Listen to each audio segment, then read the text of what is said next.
성부와 성자와 성령으로 아멘.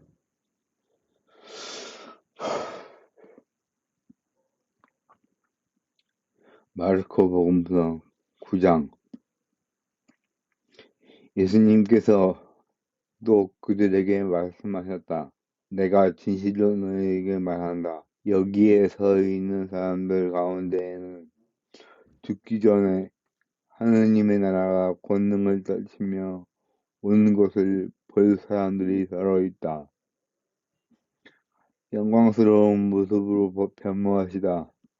엿새 뒤에 예수님께서 베드로와 야고보와 요한만 따로 데리고 높은 산에 오르셨다. 그리고 그들 앞에서 모습이 변하셨다.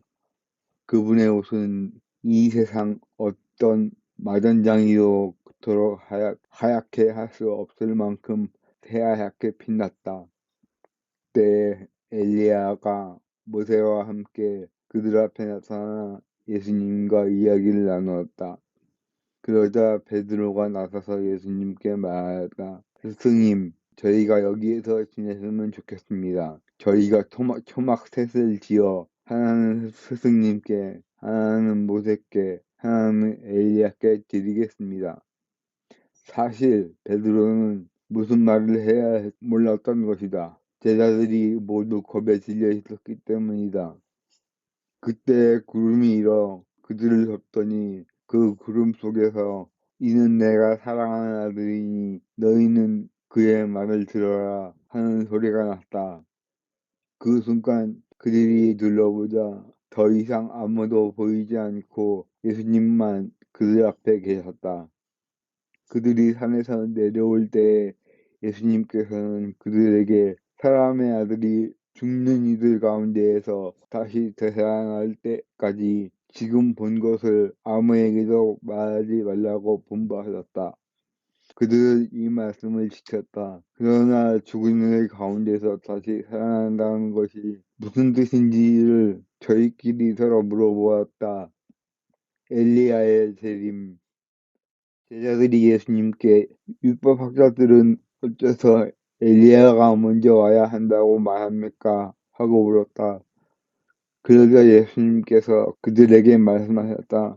과연 엘리야가 먼저 와서 모든 것을 바로 잡는다. 그런데 사람의 아들이 많은 고난과 멸시를 받으리라고 성경에 기록되어 있는 것은 무슨 까닭이 있겠느냐?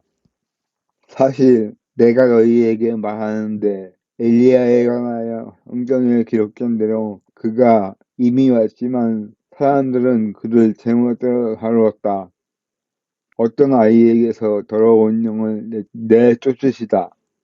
그들이 다른 제자들에게 가서 보니 그 제자들이 군중에게 둘러싸여 율법학자들과 논쟁하고 있었다. 마침 군중이 모두 예수님을 보고서 몹시 놀라며 달려와 인사하였다. 예수님께서 그들에게 저들과 무슨 논쟁을 하느냐 하고 물으시자 군중 가운데 한 사람이 대답하였다. 스승님, 벙어리 영이 들린 제 아들을 스승님께 데리고 왔습니다.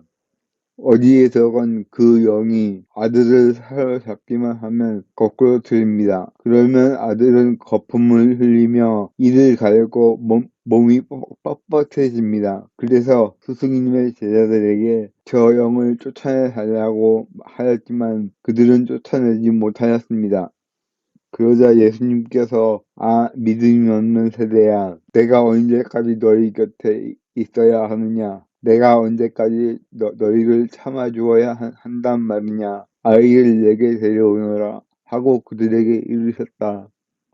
그래서 사람들이 아이를 예수님께 데려왔다. 그 영은 예수님을 보자 곧바로 아이를 뒤흔들어 댔다. 아이는 땅에 쓰러져 거품을 흘리며 뒹굴었다. 예수님께서 그 아버지에게 아이가 이렇게 된 지 얼마나 되었느냐 하고 물으시자 그가 대답하였다. 어릴 적부터입니다. 저 영이 자주 아이를 죽이려고 불속으로도 물속으로도 내던졌습니다. 이제 하실 수 있으면 저희를 가볍게 여겨 도와주십시오. 예수님께서 그에게 하실 수 있으면이 무슨 말이냐. 믿는 이에게는 모든 것이 가능하다 하고 말씀하시자 이어 아이 아버지가 바로 저는 믿습니다. 믿음이 없는 저를 도와주십시오 하고 외쳤다. 예수님께서는 곤충이 떼를 지어 달려드는 것을 보시고 더러운 영을 꾸짖으며 말씀하셨다. 벙어리 귀머거리 영아 내가 너에게 명령한다. 그 아이에게서 나가라. 그리고 다시는 그에게 들어가지 마라. 그러자 그 영이 소리를 지르며 아이를 마구 뒤흔들어 놓고 나가니 아이는 죽은 것처럼 되었다. 그래서 사람들이 모두 아이가 죽었구나 하였다. 그러나 예수님께서 아이의 손을 잡아 일으키시니 아이가 일어났다.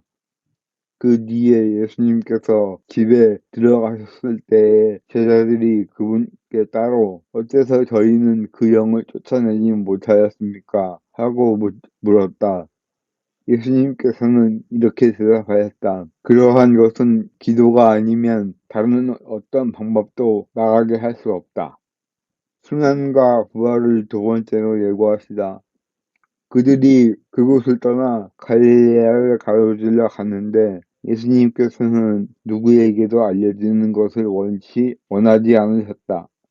그분께서 사람의 아들은 사람의 손에 넘겨져 그들 손에 죽을 것이다. 그러나 그는 죽임을 당하다가 사흘 만에 다시 살아날 것이다 하시면서 제자들을 가르치고 계셨기 때문이다. 그러나 제자들은 그 말씀을 알아듣지 못하였을 뿐만 아니라 그분께 묻는 것도 두려워하였다. 가장 큰 사람, 그들은 가퍼나움에 이르렀다. 예수님께서는 집안에 계실 때 제자들에게 너희는 길에서 무슨 일로 논쟁하느냐 하고 물으셨다. 그러나 그들은 입을 열지 않았다. 누가 가장 큰 사람이냐 하는 문제로 길에서 논쟁하였기 때문이다. 예수님께서는 자리에 앉으셔서 12제자를 불러 말씀하셨다. 누구든지 첫째가 되려면 모든 일에 꼴찌가 되고 모든 일에 종이 되어야 한다. 그리고 나서 어린이 하나를 데려다가 그들 가운데 세우신 다음 그를 껴안으시며 그들에게 이르셨다.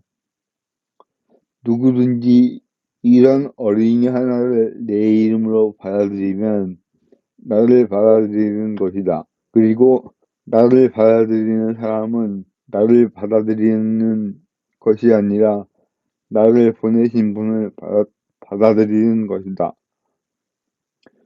우리를 반대하지 않는 이는 지지하는 사람이다.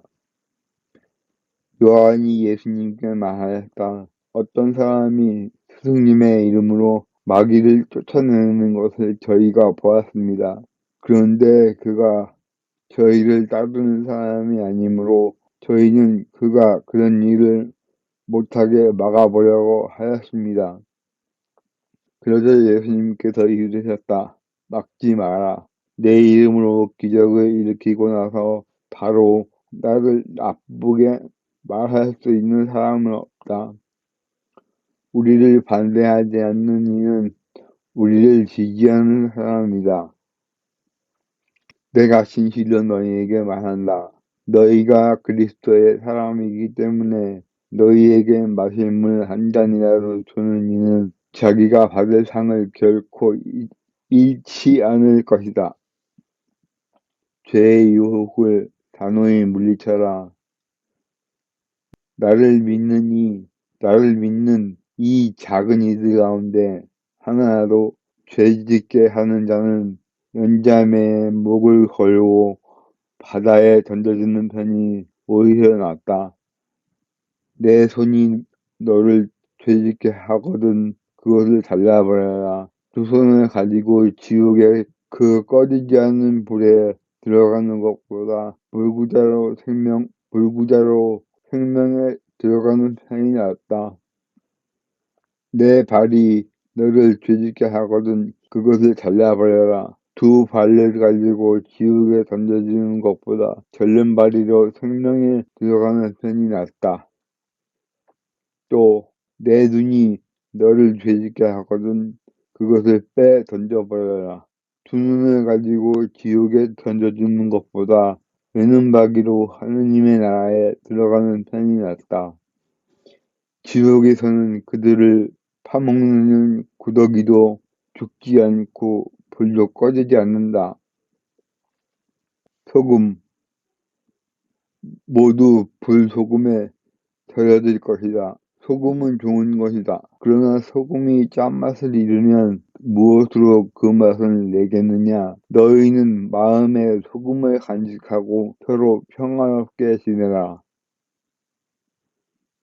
주님의 말씀입니다.